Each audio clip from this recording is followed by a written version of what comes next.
I'm going to bring on Cantstop Will. This gentleman here, let me see about both of them first of all. Him and his wife, they're wonderful. They've been followers of the God Worship for some time.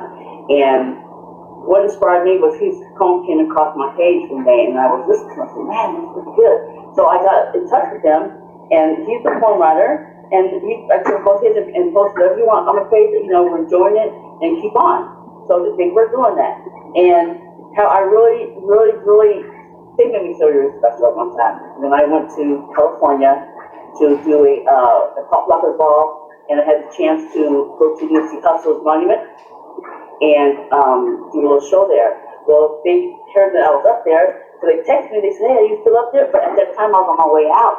So I said, "Yeah, I'm there." So I turned around and went back, and good thing I did because I got another footage. But I met them the first time, and they were wonderful and sweet. So we've been really good friends ever since then. And I told them I was going to get them on the show. I've been talking about, so this is the day and time that I can finally do it.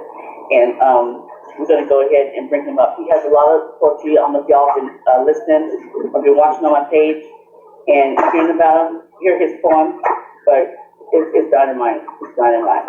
So, let me tell you a little about him. Shouldn't be doing that right now.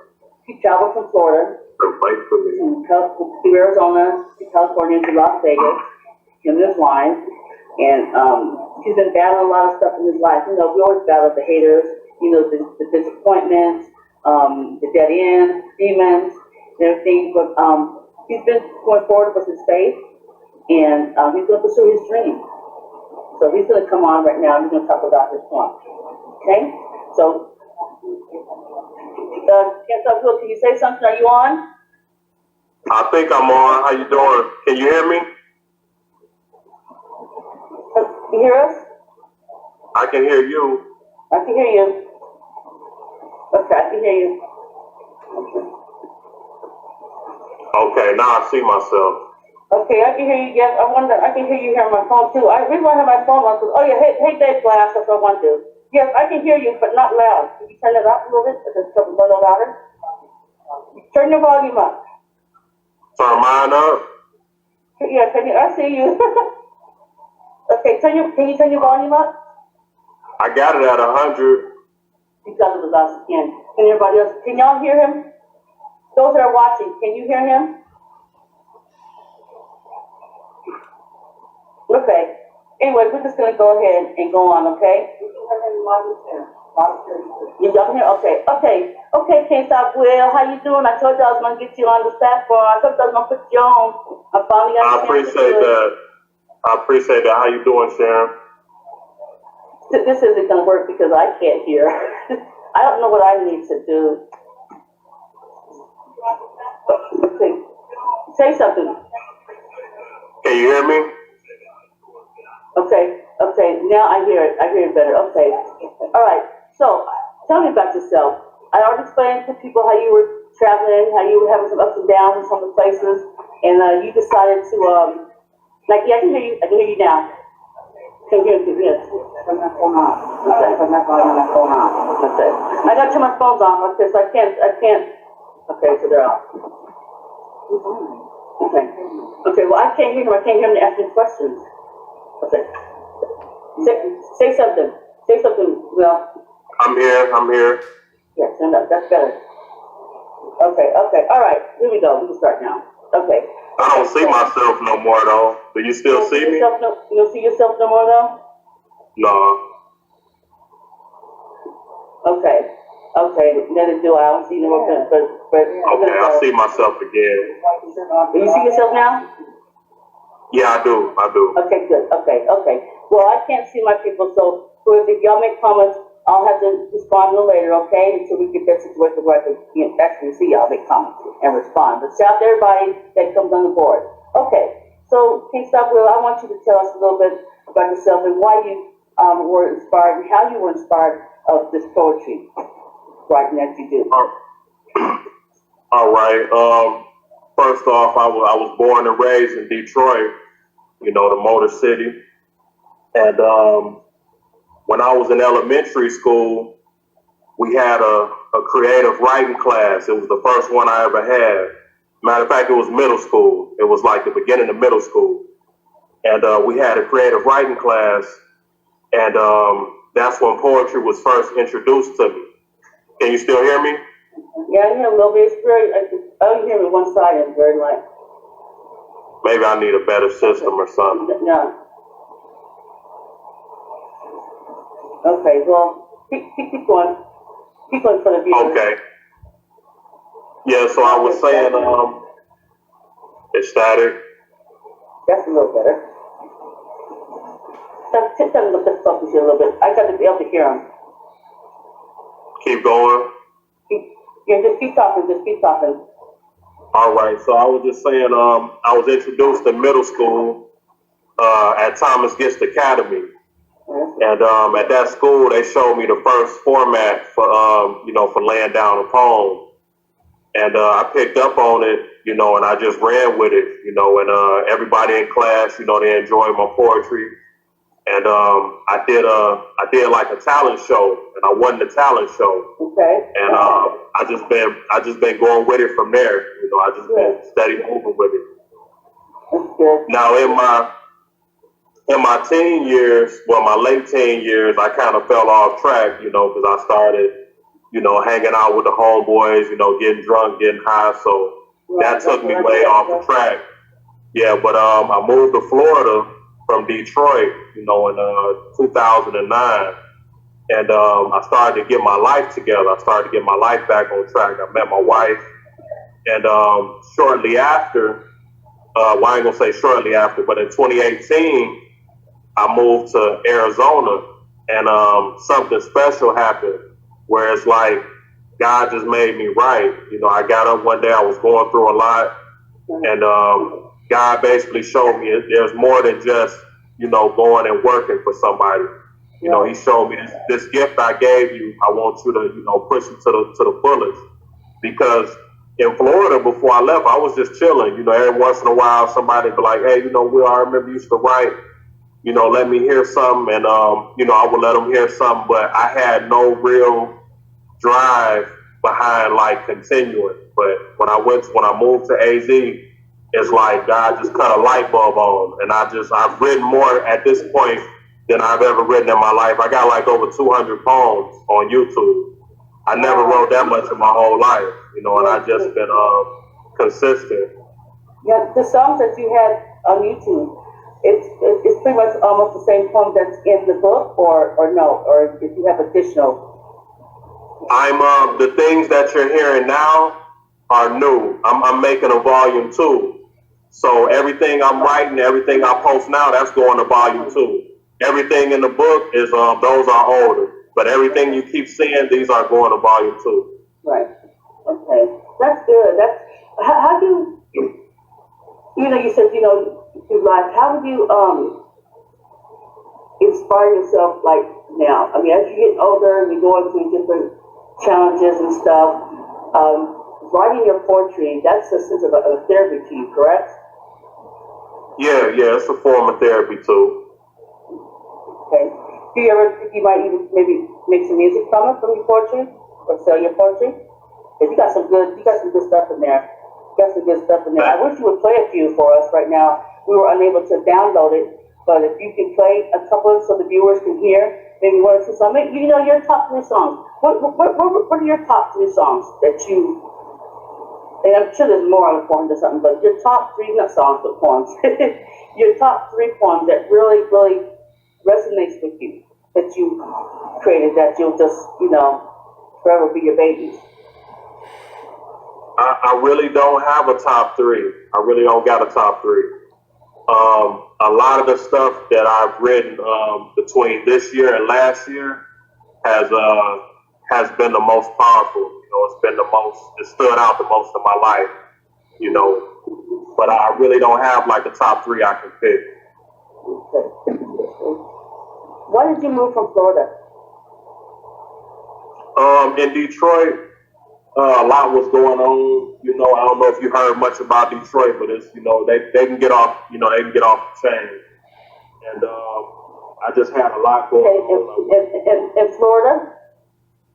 You said, why did I leave Detroit, right? No, why did you leave Florida? But I think Florida, to me, I'm thinking it's nice and kind of, well, now it's hectic, but I mean, Pine Cities, cool area, it's nice and green. You got the beach there. I mean, what was it that had you struggling to where you wanted to leave Florida?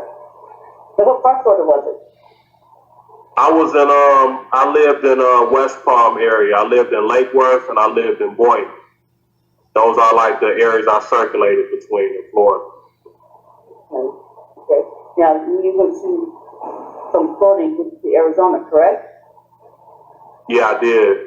And hold on one second.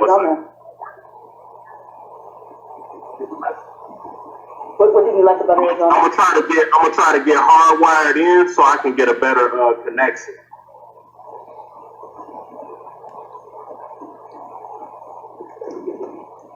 You there?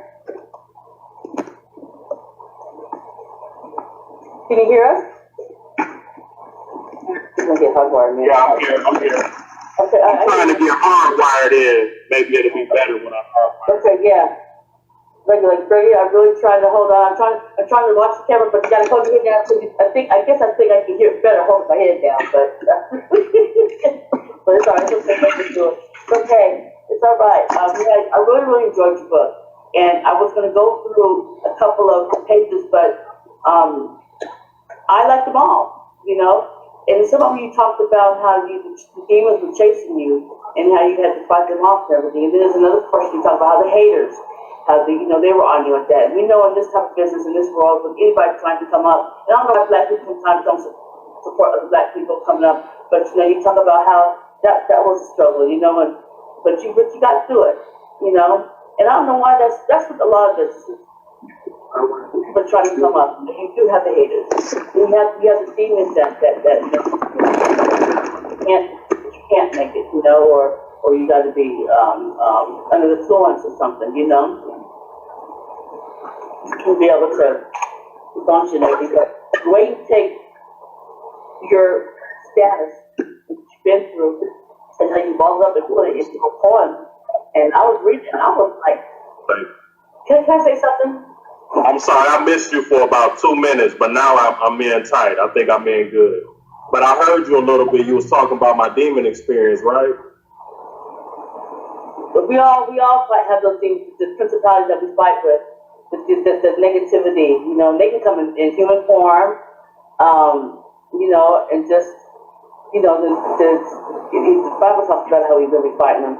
But you first do that, and I think that's a lot of times, a lot of people when they want to fulfill their dream, they come across obstacles like that, and some of them just give up, versus others pursue it. They persevere through it. And I know it's a struggle, it's a battle.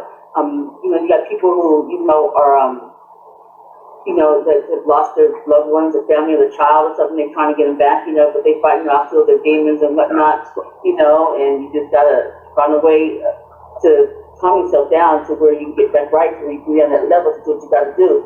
And it seems like you do that through your poem writing. Correct? Yes, I do. And I was literally speaking about some crazy experiences that I was having. I was Go ahead. Some of the things you read that I wrote about, I was really being held down by unseen forces. I really had situations where I couldn't speak or couldn't move because they were in the room with me, holding me down and stuff. I really went through some crazy stuff. And I think what happened was I opened up a portal through my drugs and the alcohol that I was doing. I opened myself up to them, and they was able to attack me. They was able to attack me very easily. So yeah, I went through a lot with that. But by the grace of God, I come a long way. Come a real long way. By the grace of God, yeah. They say that, and that's why there's so many music that that's why they say certain music give a bad name. Some rap music, some heavy metal music, because it's inviting demons in to the lyrics and whatnot, in the state of mind. But it's something. You're not alone. We put that way. You're not alone. There's lots of us that are, and lots of us that are probably still going through it. I don't think it ever mess up. You just have to keep yourself in, I guess, a certain realm where they can't really attack you. It's funny that you say that because I just had this gentleman that on my page. He does a wellness. Through herbs and spices and nuts and honey and whatnot, and he was talking about that it's a lot of it is our medication, because and I didn't know about this demon that lays on you. You know, sometimes you can't move. You know what I'm saying? And you can't talk about I guess kind of what you were talking about. That is real. That is really real.